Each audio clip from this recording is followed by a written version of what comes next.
àwọn ìyá wa àwọn bàbá wa tí wọ́n ń ṣẹ̀sìn wọn mọ̀ nǹkan tí ń bẹ lábẹ́ ẹ̀sìn yìí ni.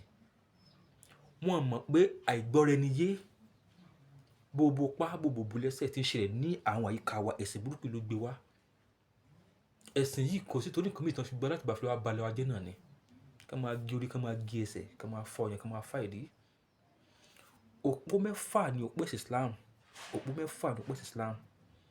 Àmọ́ nígbà táwọn àlfáà tí wá débí, wọ́n parọ́ fún wa pé òpó márùn-ún ni òpó ẹ̀sìn Islam. Wọ́n sọ fún wa pé lẹ́yìn ká gbà pé kò sí Allah kan àfi Allah. Kéèyàn máa kírun, kéèyàn gbààwẹ̀, kéèyàn yọ sàká, kéèyàn sì lọ sí hajj orí burúkú tí wọ́n lọ ṣe yẹn. Ẹ̀kẹfà náà ni pé kéèyàn lọ sí hajj, náà ni pé kéèyàn ṣe jihad. Ẹni tí ò bá lè ṣe jihad kò tíì ṣe Ìsìlámù. Ẹ wo àyà tó wà lókè yìí. Ṣé ẹ ti rí àyà yìí? Àyà yìí sọ fún wa pé lẹ́yìn afọ́jú àti ẹni tí ara ò bá le nìkan ni wọ́n fààyè lẹ̀ fún pé kó má jagun ẹ̀sìn, pé kó má lọ pààyàn. Àmọ́ ẹ̀ṣẹ̀ ń bẹ fún ẹni tó bá wà dáńgájíá, tó léegun, tó sángun, tí ò bá lè lọ pààyàn fún Ìsìlámù.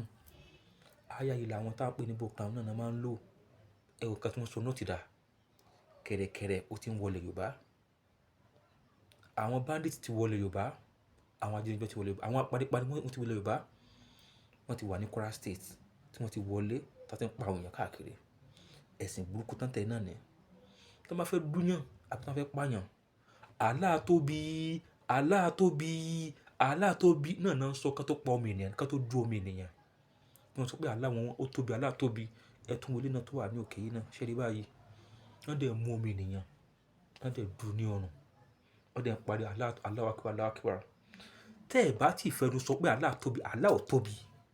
Ẹ̀yin lẹ ń fẹnu gbé Allah tóbi. Ẹ ń dú ọmọ ènìyàn, ìjọ mi yóò ṣe jọ yín lójú. Ẹ̀mí tẹ́ ẹ lè dá, ẹ sì ń gbà bó ṣe wù yín. Látara pé kí ni ẹ ń tẹ̀lé nǹkan tí Allah sọ àti Muhammadu tó sọ. Muhammadu ẹni òfò tí ò ráyè wá ẹni àdánù tó pé èmi àti wọ́n tó ń wò mí, a ní ọlá, a dẹ̀ ní oore ju Muhammadu òfò yẹn lọ. A ní iyì ju Muhammadu òfò yẹn lọ. Nínú ẹni tó yẹ kí èèyàn máa fọlá rẹ̀ tọrọ láyé, olórí burúkú Muhammadu yẹn ó jẹ́ kan bẹ́ẹ̀. Torí òun ló kọ́lẹ̀ wá sínú àgbákò tá wà lónìí. Òun ní rí àwọn ajogun ọlọ́wọ́ tún méjì. Òun ní rí àwọn fìtínà nínú àwọn wàhálà tó dẹ̀ ń sọ fún àwọn èèyàn táwọn amukun mẹ́kọ̀ọ́ náà tẹ́lẹ̀ ń tẹ̀lé. Ó ṣe mí láàánú fún ẹni tí bá ń tẹ̀lé Islam òfò yìí, Islam dáadáa yìí. Ilẹ̀ Yorùbá kò ní bàjẹ́ o. Ilẹ̀ Yorùbá kò ní bàjẹ́ o. Ilẹ̀ Yorùbá kò ní bàjẹ́ o. Mo ṣe àlàyé gbogbo.